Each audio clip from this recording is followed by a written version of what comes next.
जेसुकै भने पनि यो सरकारले जनताका बीचमा राम्रो गर्न नसके पनि मान्नुहुन्छ नि जनताका बीचमा राम्रो गर्न चाहिँ सकेका छैन भनेर होइन तपाईले आफै पनि भन्नुभयो नि जनताका बीचमा राम्रो गर्न नसके पनि होइन मतलब जनताले यो सरकार आएर ठिक पहिला जस्तै केपी ओलीकै सरकार रहेछ भन्ने चाहिँ हामीले बनाएनौँ। एउटा कुरा के भन्नुहोस् भने हाम्रो पार्टीको महामन्त्रीले निकालेको छ, अरू पार्टीको प्रेस विभागको प्रमुखले निकालेको छ। तपाईँ एउटा कुरा गर्नुहोस्।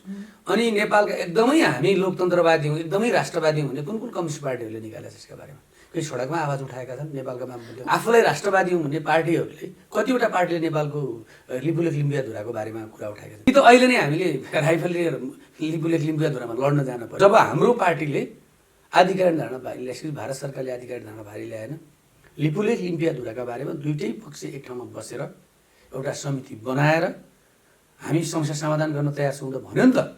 जब काङ्ग्रेसले धारणा बनायो त्यसपछि भारत सरकारले धारणा बनायो यो जमिन नेपालको हो, यो जमिन फिर्ता गर्नुपर्छ, ऐतिहासिक तथ्य, ऐतिहासिक आधार, इतिहासबाट हामीले सिकेर इतिहासका तथ्यहरूलाई एक ठाउँमा राखेर भारतसँग बसेर यो भूमि फिर्ता गराउनुपर्छ। 3 करोड नेपाली जनतासँग जोडिएको मुद्दा हो नि यो। त आम नेपाली जनताले इतिहासदेखि नै लडेर बनाएको भूमि हो नि त। त्यसैले यो भूमिलाई चाहिँ नेपाली काङ्ग्रेस अहिले पनि चाहन्छ एउटा राष्ट्रिय सहमतिको मुद्दा बन्नुपर्छ भन्ने कुरा। काङ्ग्रेसले राम्रो गर्यो भन्नुहोस् न, कहाँको लिपिलेख, कहाँको लिपिलेखले लिम्बुवाधुरा, कहाँको एउटा भ्रष्टाचारको काण्ड, त्यो र एउटै मुद्दा हुनसक्छ। केपी ओलीको पालामा तत्कालीन मन्त्रीले चाहिँ टेन्डर खुलाएर बिलोमतोमा चाहिँ सेटिङमा चाहिँ बतास समूहलाई नाइडीको जग्गा दिने होइन। अनि काङ्ग्रेसका नेताहरूले जोड्न पाइन्छ यसमा? कसको नाममा लाभ पूर्जा छ, कसको नाममा सेटिङ भएको छ, अनि काङ्ग्रेसलाई जोडिदिने? जोड्न पायो भने जहाँ पनि जोड्न पाइन्छ।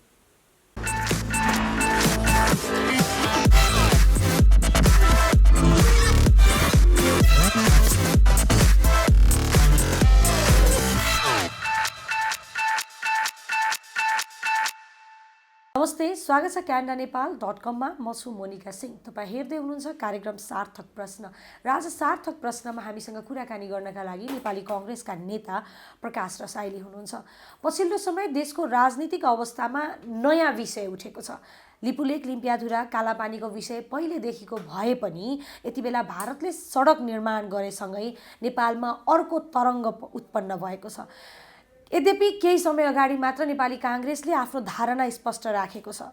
अब के हुन्छ, यो विषयलाई अगाडि कसरी बढाउँछ, यो विषयलाई कुराकानी गर्ने प्रयत्न गर्नेछौँ। केही समय अगाडि काङ्ग्रेसका सभापति प्रधानमन्त्री शेरबहादुर देउवा ओलीज्यूलाई भेट्न उहाँको निवास पुग्नुभयो। त्यो निवासमा भेटवार्तामा के कस्ता कुराकानी भयो त्यो विषयलाई समेट्ने प्रयत्न गर्नेछौँ। एमसिसीको विषय छ। अब कोरोना भाइरसका कारणले फेरि पनि एउटा अर्को त्रास उत्पन्न भएको छ। यो सरकार कसरी अगाडि बढ्छ र तमाम समसामयिक राजनीतिक विषयलाई समेट्ने प्रयत्न गर्नेछौँ।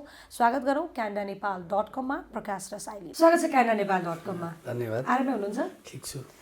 अब बधाई पनि दिएर सकिसक्यो पछिल्लो अन्तर्वार्तामा। अब बेला आयो काङ्ग्रेसको भनौँ न समीक्षा गर्ने, भनौँ या गठबन्धनको सरकारको समीक्षा गर्ने बेला। 6 महिना पुगिसक्यो होइन। समीक्षा गर्दै जाँदाखेरि काङ्ग्रेसलाई सम्झिनै पर्ने कुरा चाहिँ के गर्यो, या यो गठबन्धनको सरकारले चाहिँ के गर्यो? तपाईँ सुरुमै कडा प्रश्न सोध्नु, केही छैन। मतलब नेपाली कङ्ग्रेस पार्टीको यो विशिष्ट परिस्थितिमा बनेको सरकार थियो। संविधान जोगाउने बेला एमाले लगायत अन्य सबै राजनीतिक दलहरू प्रतिगामी बाटोबाट हिँडिरहेका राष्ट्रपति र प्रधानमन्त्रीलाई सही ट्र्याकमा ल्याएर तीनवटा परिवर्तन क्रान्तिको भावनाबाट आएको संविधानलाई बचाउनका निम्ति नेपाली कङ्ग्रेस सरकार बनेको। मूल रूपमा नेपाली कङ्ग्रेस सरकारले कोरोनासँग लड्ने र जनताको जीवनको सुरक्षा गर्ने एउटा महत्त्वपूर्ण दायित्व थियो। त्यो दायित्व अहिले पनि हामीलाई चुनौतीपूर्ण छ। हामीले करिब अब 37% आम नागरिकको तेस्रो तहको खोप लगाइसक्यौँ र अरू करिब 66% चाहिँ पहिलो र दोस्रो गरिकन औसतमा हामीले खोप लगाउने भनेका छौँ। अहिले पनि सरकारको मूल दायित्व भने जनताको जीवनको सुरक्षा हो। अहिले पनि स्मार्ट लकडाउन भइरहेको छ, अझै दिनमा 2 गुणा रातमा 4 गुणा बढिरहेको छ। अझै पनि आम नागरिकले चाहिँ आफ्नो जीवनको सुरक्षाका निम्ति आफै सचेत हुनुपर्ने र राज्यले जनताप्रति हुनुपर्ने उत्तरदायित्व निर्वाह गर्नुपर्ने फेजमा हामी छौँ। त्यसैले एउटा महत्त्वपूर्ण काम के हो भने हाम्रो जनताको जीवनको सुरक्षा गर्ने महत्त्वपूर्ण काम थियो। त्यसमा चाहिँ केही पूर्ववर्ती सरकारहरूले पनि त्यो गरेको थियो। त्यसलाई निरन्तरता त अझै बढी काम गर्नुपर्ने दायित्वबाट सरकारले महत्त्वपूर्ण काम गरेको। दोस्रो कुरा, 6 महिनाको पिरियडलाई हामीले सरकारले के गर्यो के गरेन भन्दा पनि तपाईँहरूले एउटा महत्त्वपूर्ण कार्य पहिलो सरकार योभन्दा अघिल्लो सरकार बन्दै गर्दा एक महिनामा एउटा महत्त्वपूर्ण करप्सनको भ्रष्टाचारको एउटा काण्ड घट्थ्यो।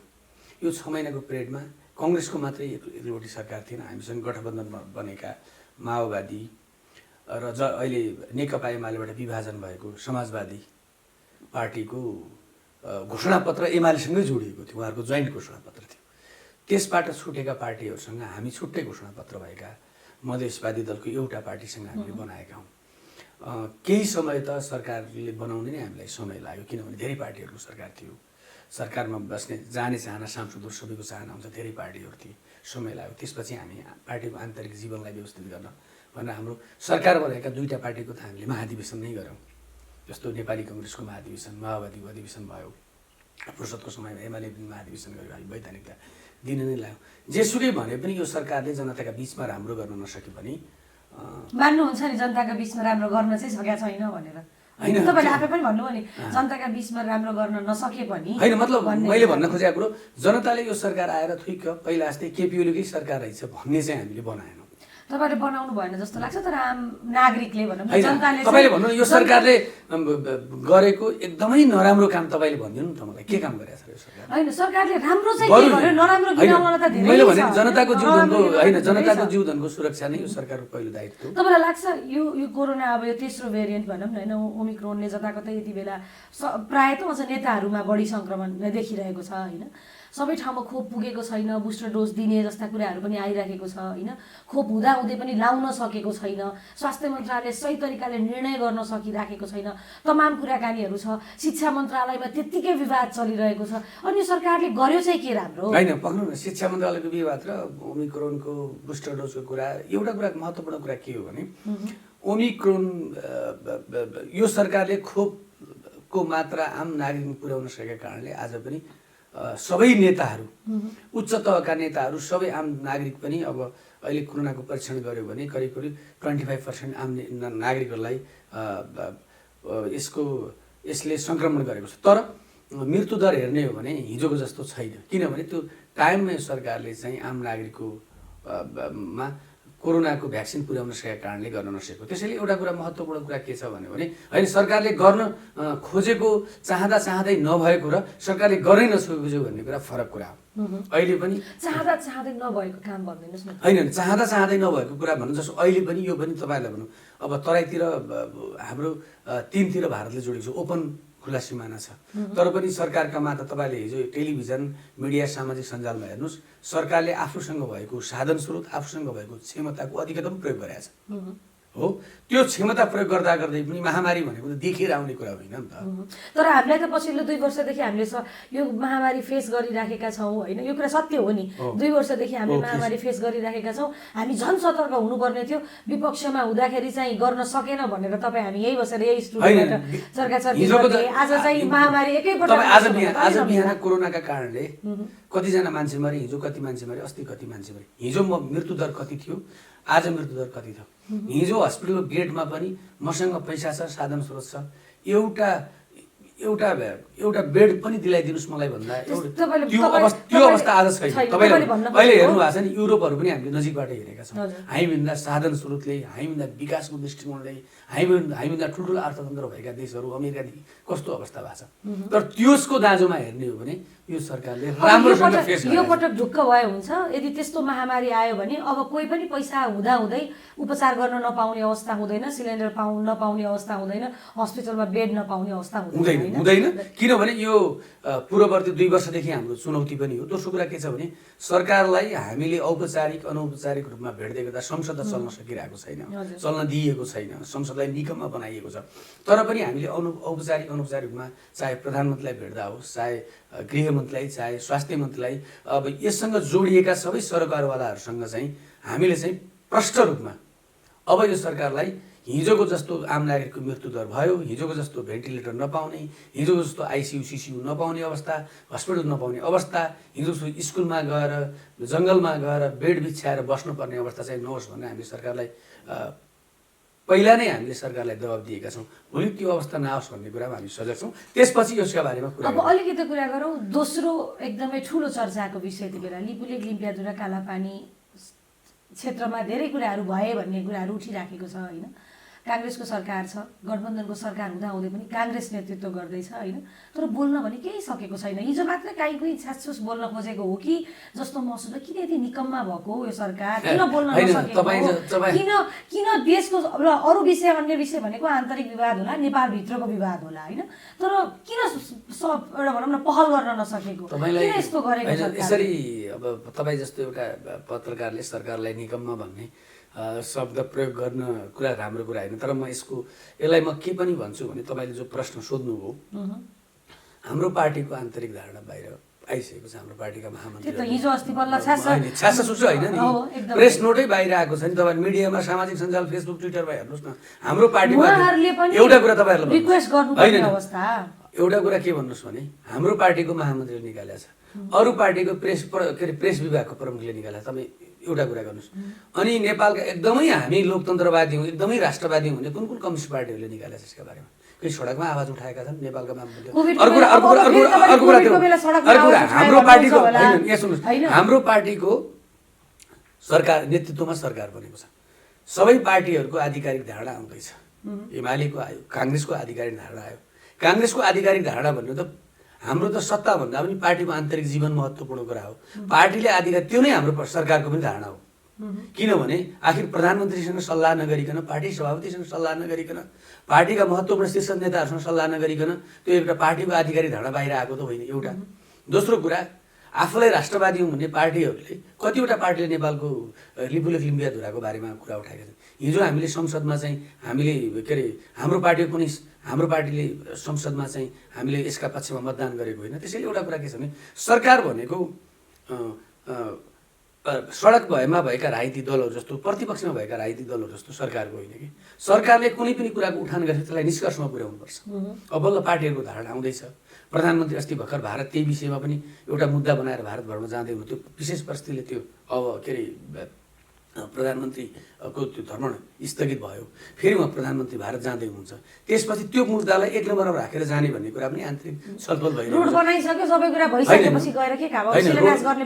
त्यो रोडै पनि हामी फर्काउन सक्छौँ नि, बनाएको रोड पनि हाम्रो भूभागमा आउन सक्छ नि भोलि हामी। त्यसैले एउटा कुरा के छ, त्यस्तो भए बनाएको रोड हाम्रो भूभागमा आउँछ, पछि कुरा गर्दै गरौँला। एउटा कुरा के छ, यसमा दुईटा कुरा हो मुनिकाजी। कि त अहिले नै हामीले राइफल लिएर लिपुलेख लिम्बियाधुरामा लड्न जान पर्यो, तर हिजो तपाईँले भनौँ न हाम्रो पार्टीले जब आधिकारिक धारणा बनायो, यहाँ सुन्नुहोस्, भारत सरकार तपाईँले हिजो सुन्नु होला, भारत सरकारले हिजो जब हाम्रो पार्टीले आधिकारिक धारणा बाहिर ल्याएपछि भारत सरकारले आधिकारिक धारणा बाहिर ल्याएन। लिपुलेख लिम्बियाधुराका बारेमा दुईटै पक्ष एक ठाउँमा बसेर एउटा समिति बनाएर हामी समस्या समाधान गर्न तयार छौँ त भन्यो नि त। जब काङ्ग्रेसले धारणा बनायो त्यसपछि भारत सरकारले धारणा बनायो। काङ्ग्रेसले त धारणा बनाउनै पर्ने थियो नि, काङ्ग्रेसकै नेतृत्वमा सरकार छ होइन? त्यही नै काङ्ग्रेसकै नेतृत्वमा सरकार हुँदाहुँदै उहाँ सडक। तर एउटा कुरा के हो भने कसैले लिपुलेख लिम्बियाधुरालाई अथवा कसैले चुनावको स्टन्ट बनाउनका निम्ति राष्ट्रियताको मुद्दा अगाडि सारेर चुनावको स्टन्टमा भोट कलेक्सन गर्ने मुद्दा नबनोस् भन्ने चाहने। हाम्रो पार्टीको धारणा नै काङ्ग्रेसको सरकारको धारणा बन्छ। किनभने हामीसँगै भएको माओवादीले यसका बारेमा बोलेको छैन, सरकारमै भएको पार्टी हो। समाजवादीले बोलेको छैन, मधेसवादी दलहरूले बोलेका छैनन्। काङ्ग्रेसले पनि त केही समय अगाडिसम्म बोलेको थिएन, अर्को पटक सरकारमा आउनलाई फेरि पनि काङ्ग्रेसलाई सहज होस् भनेर बोलेको थिएन। फेरि अलिकति दबाब भएपछि सरकारमा आउन नेपाली जनताले सहज बनाउने कि अरूले सहज बनाउने? अरू पार्टीलाई होला अरूले सहज बनाउने, तर हामीलाई सहज जनताले बनाउने हो। त्यही त भन्दैछु, नबोलेको भए त नेपाली जनताले त भोलि तपाईँहरूलाई मतदान। त्यसैले एउटा कुरा के छ भने हामीले इन टाइममा बोलेका छौँ।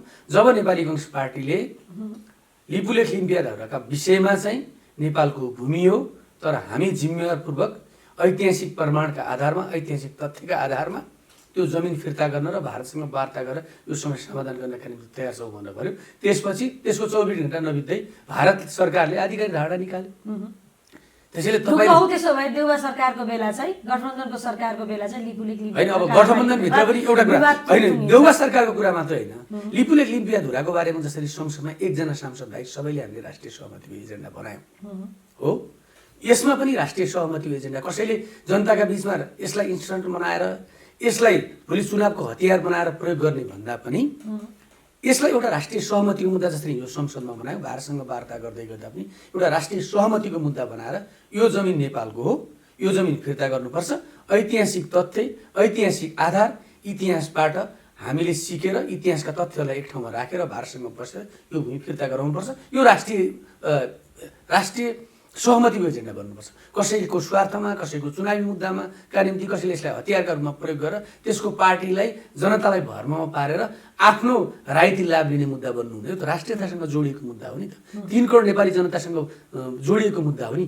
यो त आम नेपाली जनताले इतिहासदेखि नै लडेर बनाएको भूमि हो नि त। त्यसैले यो भूमिलाई चाहिँ नेपाली काङ्ग्रेस अहिले पनि चाहन्छ एउटा राष्ट्रिय सहमतिको मुद्दा बन्नुपर्छ भन्ने कुरा हाम्रो मुद्दा हो। यता बतास समूहको कुराहरू बतास जसरी उडिरहेको बेला चाहिँ उता लिपुलेख लिम्पियाधुरामा चाहिँ सडक भनौँ न खन्ने कुराहरू भयो। काहीँ न काहीँ बतासको कुरा ल्याएर उताको सडकको कुरालाई चाहिँ ओझेलमा पार्न खोजेको भन्ने पनि आरोप छ नि। किनभने बतास समूह पनि काहीँ न काहीँ काङ्ग्रेस निकटका व्यक्तिहरूसँग जोडिएको समूह। अब केपी ओलीको चाहिँ काङ्ग्रेसको तपाईँले सुन्नुभयो भने मिडियामा, अनि यो कसको पालामा भएको बतास समूह? काङ्ग्रेसको पालामा सम्झौता हो, ठेक्का गरेर। बतास समूह चाहिँ कसको नि? अनि हिजोका गरेका कमी कमजोरी, हिजोका भ्रष्टाचारले काङ्ग्रेसले बाहिर नल्याउने, कारबाही नगर्ने। काङ्ग्रेसले राम्रो गर्यो भन्नुहोस् न। कहाँको लिपिलेख, कहाँको लिपिलेखले लिम्पियाधुरा, कहाँको एउटा भ्रष्टाचारको काण्ड, त्यो र यो एउटै मुद्दा हुनसक्छ? ओझेलमा त पारिन्छ। राष्ट्रियताको मुद्दा र राष्ट्रियतासँग जोडिएको कुरा, तपाईँ राष्ट्रियतासँग जोडिएको मुद्दाको विषय र एउटा भ्रष्टाचारको कुरा एउटै कुरा हुनसक्छ? त्यही त भन्दैछु। त्यो त नेपाली जनताको सबैभन्दा ठुलो मुद्दा हो। यो त भ्रष्टाचार गर्ने कुराहरू त जसले कमी कमजोरी गर्यो, त्यो त भ्रष्टाचारको कुरा त।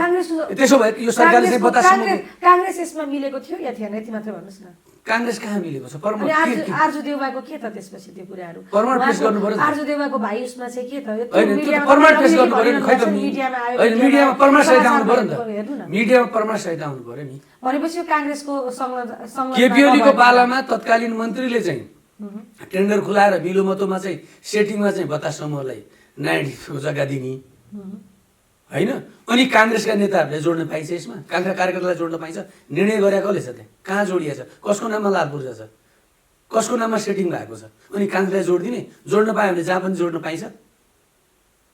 अनि कसले गरिदिएको थियो? तर बतास समूहमा आर्जु देउवा संलग्न हुनुहुन्छ नि, उहाँको पनि यसमा छ नि केही न केही। होइन, प्रमाण मैले प्रमाण केही पनि देखेको छैन। कसैले फेसबुकमा लेखेका भरमा, सामाजिक लेखेका भएर समाचारमै आइरहेछ। होइन, समाचारमा प्रमाण सहित आउनु पर्यो नि त। प्रमाण तथ्य कसको छ? ऊ हो नि त जोडिएको कुरा। तथ्य के अरे भोलि कोही जोडियो भने हाम्रो पार्टीको मात्रै कुनसुकै पार्टीको पनि कारबाही हुन्छ। कारबाही गर्नु पर्यो नि त होइन र उहाँहरूलाई? यदि काङ्ग्रेस जोडिएको छैन भने कारबाहीको प्रक्रिया त अगाडि भइरहेछ, अनुसन्धानको प्रक्रिया अगाडि छ, बाहिर आइसकेका कुराहरू। कारबाही प्रक्रिया अगाडि बढिरहेछ नि त। अब अलिकति कुरा गरौँ। केही समय अगाडि देउबाजी ओली समक्ष जानुभयो भनौँ न, ओलीजी पनि पुग्नु भयो होइन? किन फकाउन खोजिरहनु भएको? एमसिसी पास गर्नको लागि हो कि के गर्नलाई हो? खास संसद चलाउनका निम्ति। संसद नचले पनि अध्यादेश मार्फत त चलि नै राखेको छ नि होइन? काम रोकिएको त खासै देखिँदैन नि होइन। मलाई एउटा कुरा म तपाईँलाई भन्छु मनिकाजी, विशेष कुरा के हो भने जसले संसद चाहिँदैन भने त्यसले संसदीय चुनाव किन मागिरहेछ? आखिर सांसदहरू माग्न नै संसद चाहिने हो नि त। जनतालाई मलाई धेरै के अरे सांसदहरू दिनुहोस् मेरो एजेन्डा सहित। जसले संसदलाई निकम्म बनाउँछ, जसले संसदको घाँटी हेर्छ, त्यही मान्छेले भोलि संसदीय व्यवस्थामा मलाई चाहिँ जनादेश मार्फत सांसदको सङ्ख्या बढिदिनुहोस्, निर्वाचनमा मत दिनुहोस् भनेर कसरी जाने हो? होइन, सरकारमा हुँदैन संसदको घाँटी हेर्ने, अनि प्रतिपक्ष हुँदा संसद चल्दै नदिने। त्यसैले अब मलाई के लाग्छ भने उहाँले जसरी निर्वाचन पनि भनिराख्नु भएको, दोस्रो कुरा उहाँहरूले के अरे संसद पनि चल्न नदिने। त्यसैले संसद चलाउनका निम्ति जिम्मेवार ढङ्गले प्रतिपक्षलाई सही बाटोमा हिँडाउनका निम्ति प्रधानमन्त्रीले अनुरोध गर्नुभएको। अलिकति भनौँ न, कुरा गर्दै जाँदाखेरि पेचिलो विषय र एउटा चुनौतीको विषय नेपाली कङ्ग्रेसलाई के छ भने एमसिसीको विषय पनि छ। देउबाजी खुलेआम बोल्दै हिँडिरहनु भएको छ एमसिसी पास गर्छु भनेर। यता अन्य दलहरू फेरि एमसिसी पास गर्न खासै चासो नदेखाएको देखिन्छ। के हुन्छ अब? होइन, अब मलाई चाहिँ अब निर्वाचन अगाडि एमसिसी सरकारले अगाडि बढाउँछ जस्तो मलाई लाग्दैन। किनभने एमसिसी अगाडि बढायो भने त फेरि होइन, निर्वाचन अगाडि एउटा कुरा के छ भने जनताले ताजा जनादेशमा जानु पनि पर्नेछ। अब अहिले एमसिसी भन्दा सरकारसँग धेरै चुनौती छन्। जो कोरोना महामारी छ, लिम्पियाधुराको कुरा छ, हिजोका सरकारले लिपिबद्ध रूपमा गरेका भ्रष्टाचारका घटनालाई बाहिरै ल्याउनु पर्ने अवस्था सिर्जना भएको छ। एमसिसी राष्ट्रिय सहमति नभइकन नेपाली काङ्ग्रेसले एमसिसीलाई अगाडि बढाउँदैन। अब प्रधानमन्त्री पार्टी सभापति भएका कारणले उहाँले एउटा त्यो हिजोका सरकारले गरिरहेका क्रियाविधि केपी ओलीले पनि त्यो पास गर्नुपर्छ भनेर लाग्नु भएको थियो। उहाँको पार्टी विभाजन हुनुका पछाडि पनि एउटा एमसिसी अब धेरै कारणहरूमध्ये एक दर्जन कारण हो, त्यो कारण पनि हो। हिजोका सरकार भनेको त निरन्तर प्रक्रिया पनि हो नि त होइन को थियो के थियो भन्ने कुरा हो। तर एउटा कुरा के छ भने प्रधानमन्त्रीले एमसिसी पास गर्दै गर्दा पार्टीको केन्द्रीय समितिबाट निर्णय गराउनुपर्छ, संसदीय दलबाट निर्णय गराउनुपर्छ। संसदमा आउने बित्तिकै हामीले ताली बजाउने कुरा हुँदैन, त्यसमा बुदामा छलफल हुन्छ, बहस हुन्छ। बहस भएपछि कुन मुद्दासँग नै के अरे सिङ्गो संसद सहमत हुन्छ, कुन मुद्दासँग सहमत हुँदैन, संशोधन प्रस्ताव राख्न पाइन्छ। अब एमसिसी ल्याउने बित्तिकै पास हुने भन्ने कुरा हुँदैन। अनि फेरि अस्ति ओलीजी उता जाँदाखेरि चाहिँ मौखिक सम्झौता भएको छ गठबन्धनको सरकार तोड्ने र यता तपाईँको भनौँ न उहाँ ओलीजी र देउबाजी मिलेर चाहिँ चुनावमा अगाडि जाने भन्ने चुनावमा त अब एउटा कुरा रहेछ। कतिको सत्य हो पार्टीभित्र त के कुरा भयो होला होइन। अब त्यो कुरामा चाहिँ सत्यता कुनै पनि छैन। एमसिसीको विषयमा ओलीसँग सम्झौता गरेर सरकार परिवर्तन गरेर चुनावमा जाने भन्ने विषयमा अब गठबन्धन चाहिँ निर्वाचनसम्म जान्छ है। एमसिसी चाहिँ राष्ट्रिय सहमति नभइकन पास हुँदैन, प्रष्ट कुरा। तर निर्वाचनमा पुग्दै गर्दाखेरि नेपाली कांग्रेस पार्टी गठबन्धन बनाएर चुनावमा जाँदैन। निर्वाचनसम्म हामी सँगै जान्छौँ। निर्वाचनको जब मिति तर विश्लेषकहरू त माघदेखि फागुन महिनामा गठबन्धन टुट्छ यही एमसिसीको विषयलाई विश्लेषकहरूलाई अब उहाँहरूलाई के लाग्यो। तर किनभने यो विशिष्ट परिस्थितिमा बनेको सरकार हो। यो कुनै पार्टीको स्वार्थभन्दा पनि देशको स्वार्थ, संविधानलाई जोगाउने स्वार्थमा बनेको सरकार हो। त्यो भएको हुनाले अहिले नै यो गठबन्धन भत्किएर नयाँ गठबन्धन बन्ने र निर्वाचनमा जाने भन्ने कुरा त्यो सम्भावना पनि छैन। किनभने अब त निर्वाचन त अब लगालाग यसपछि त कर्मिक रूपमा निर्वाचन प्रक्रिया त अगाडि बढिसके। त्यसो भएको हुनाले गठबन्धन भत्किने सम्भावना एकदमै न्यून छ। यो एमसिसीकै कारणले चाहिँ यो यस्तो गन्जागोल भएको हो नेपालको राजनीति भन्ने कुराहरू पनि एउटा काहीँ न काहीँ मान्छेहरूले चाहिँ शङ्का भनौँ उपशङ्का गरिरहनु भएको छ। के लाग्छ तपाईँलाई? एउटा कुरा के छ भने एमसिसीको कारणले नेपालको अहिले त ओलीजी पनि एमसिसीकै कारणले गर्दाखेरि तपाईँले गठबन्धन तोड्नु भयो र निर्वाचनमा जानु भयो भने एमसिसीलाई समर्थन गर्छु भन्ने एउटा त्यो कुराहरू आइराखेको छ। देउबाजी एमसिसीलाई समर्थन गरिरहनु भएको छ होइन। गठबन्धनका तपाईँहरू गठबन्धनमा हुनुहुन्छ, गठबन्धनका केही दलहरूले चाहिँ एमसिसीलाई समर्थन गरेको अवस्था देखिँदैन होइन। यो सबै गन्जागोल नेपालको राजनीतिमा एमसिसी हो।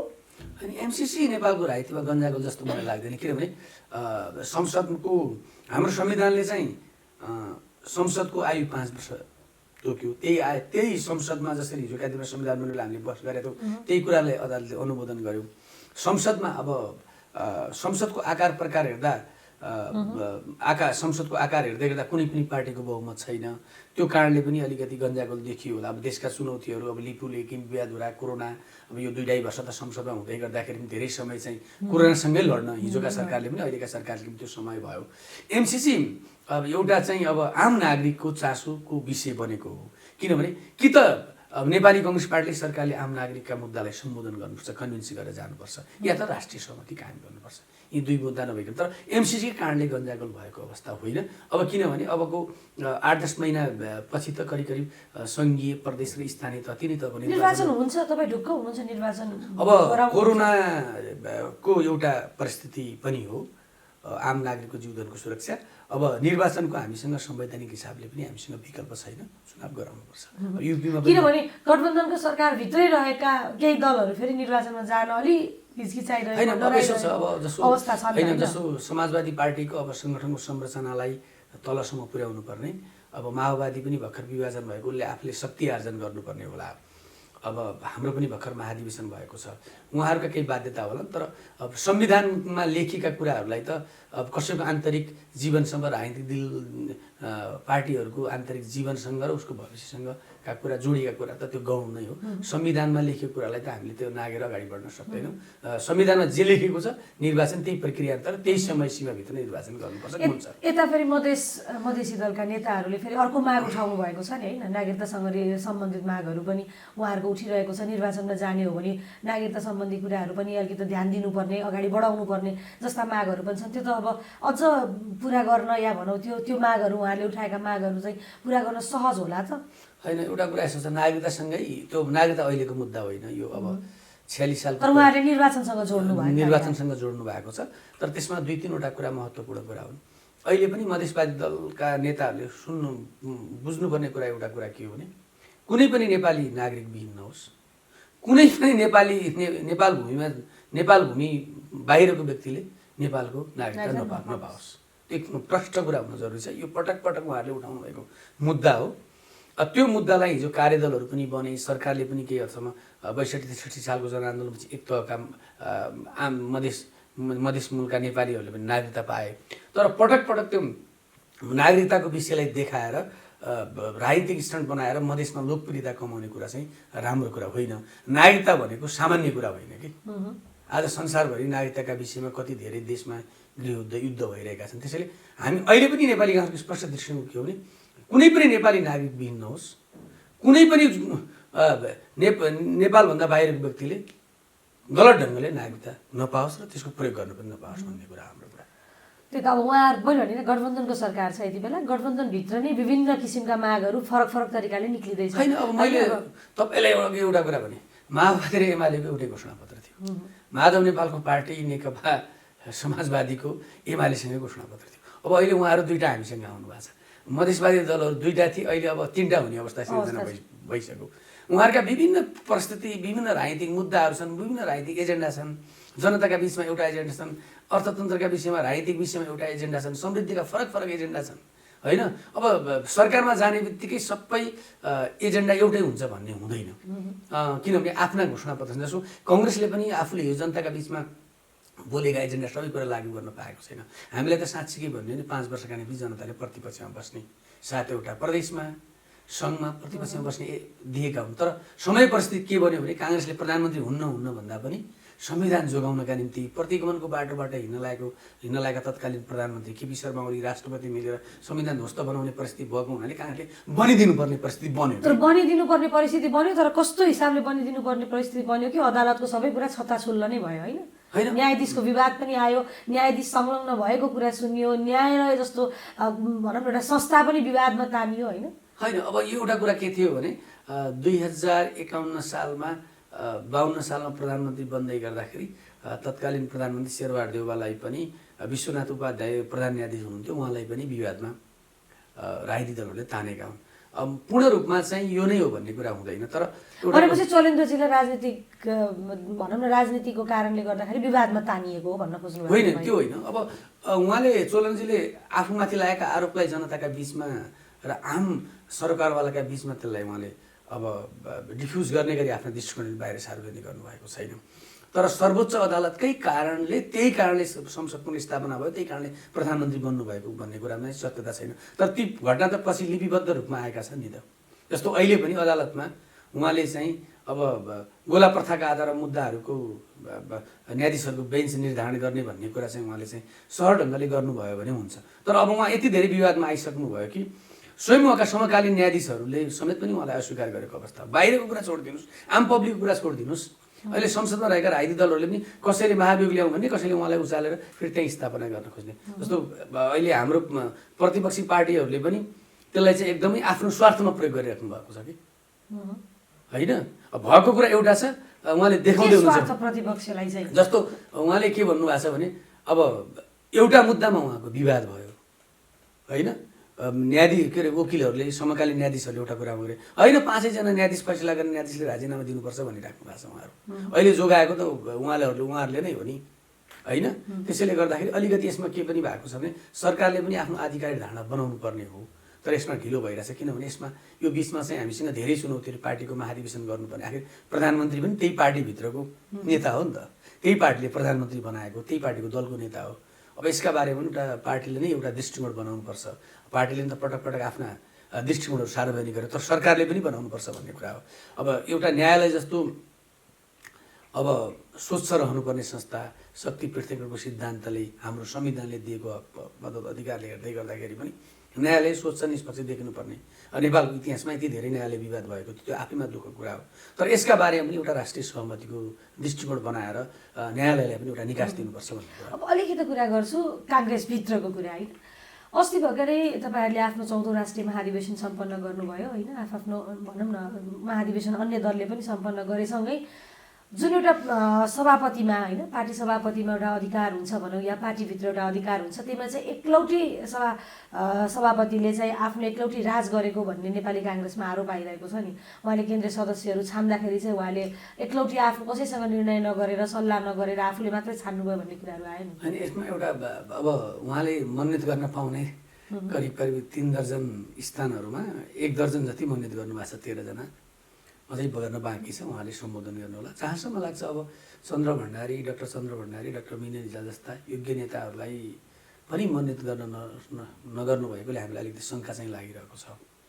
तर अब यो कम्तीमा पनि सरकारलाई 100 दिन, पार्टीको आन्तरिक जीवनमा सभापति भएकोलाई के अरे कम्तीमा 6 महिना 200 दिन चाहिँ हामीले नजिकबाट हेरौँ न। अहिले नै प्रतिक्रिया दिँदै गर्दाखेरि पार्टी सभापतिसँग फेरि हामी पार्टीको भित्र फरक समूहमा रहेका साथीहरूले पार्टी सभापति बनेको 6 महिना नपुग्दै गुटबन्दीको सुरुवात गरे जस्तो हुन्छ। त्यसैले चाहिँ अहिले नै प्रतिक्रिया दिन अलि चाँडो हुन्छ। तर उहाँले जे गर्नुभएको छ अब अझै बाँकी नै छ, हेर्दै जाउँ। विशेष गरी के हो भने 13 जना गर्दै गर्दाखेरि उहाँसँगै राजनीति गरेका नेताहरू नहुनु चाहिँ अब त्यो, किनभने फरक समूहबाट पार्टीको उपसभापति महामन्त्रीमा उम्मेदवारी भएर गरेको कि भन्ने कुरा पनि भएको हुनाले अलिकति शङ्का चाहिँ उत्पन्न भएको छ। हेरौँ, अझै समय बाँकी छ। केन्द्र समितिले पूर्णता पाउने बेलासम्म उहाँले कसरी पार्टीभित्र फरक समूहलाई आफूसँग प्रतिस्पर्धा गरेको समूहलाई कसरी लिएर जानुपर्छ भन्ने कुराहरू त्यसपछि निर्धारण गरौँ। अहिले नै प्रतिक्रिया दिँदा अलि चाँडो हुन्छ कि भन्ने लाग्छ। त्यही त यता महामन्त्रीमा 2 जना युवा नेताहरूलाई देख्न पाउँदाखेरि काहीँ न काहीँ देशको मुहार फेरिन्छ कि भन्ने एउटा आश भरोसा पनि थियो। पहिला पार्टीको मुहार फेर्नु पर्यो, त्यसपछि देशको मुहार। तर फेरि पार्टीभित्रको आन्तरिक विवाद भनौँ या आन्तरिक किचलो भनौँ या पार्टीभित्र सभापतिज्यूले एक्लौटी राज गरेको देख्दै जाँदाखेरि बिचरा उहाँ महामन्त्रीहरूले पनि पार्टीभित्र केही गर्न नसक्ने अवस्था सिर्जना हुने हो कि सभापति हाबी हुने हो कि भन्ने कुराहरूमा पनि काहीँ न काहीँ विश्लेषकहरूले विश्लेषण गर्नुहुन्छ होइन? त्यस्तो चाहिँ मलाई विश्लेषकहरूले भन्नुभयो भने अब हाम्रो पार्टीको हिस्ट्रिकल ब्याकग्राउन्ड हेर्दाखेरि सभापति पद्धति हो। अब अहिले सामूहिक नेतृत्व भनेर गयौँ। अब सभापतिको यो अन्तिम कार्यकाल पनि हाम्रो विधान त। अब उहाँले मेरो यो अन्तिम कार्यकाल हो, म गिरिजाप्रसाद कोइराला बन्ने कि अथवा बिपी कोइरालाको एउटा चेला भावनाले कस्तो किसिमको नेता बनेर भन्ने कुरा मूल नेतृत्वकै हो। तर उहाँका सहयोगीहरूले, दुईटै महामन्त्रीहरू, दुईटै उपसभापतिहरूले र हासिमको हामी केन्द्रीय समितिले चाहिँ पार्टीको मुहार र पार्टीलाई नयाँ जीवन दिएर जनताको जनमत निर्माण गरेर जनताको जनमतबाट राज्य सत्ता प्राप्त गरेर जनताको समृद्धिको चाहना पुरा गर्ने कुरा महत्त्वपूर्ण कुरा। त्यसैले अहिले नै उहाँले महामन्त्रीहरूलाई को सल्लाह सुझाव बेगर अथवा पार्टीका पदाधिकारीको, उपसभापतिहरूको, अन्य नेताहरूको सल्लाह सुझाव बेगर जानुहुन्छ कि भन्ने कुरा अहिले नै शङ्का गर्न चाहिँ हुन्छ। तर कुनै महत्त्वपूर्ण निर्णय नभएका कारणले हामीले अहिले नै यसका बारेमा प्रतिक्रिया दिनु उपयुक्त हुँदैन जस्तो लाग्छ। अगाडि बढ्छ।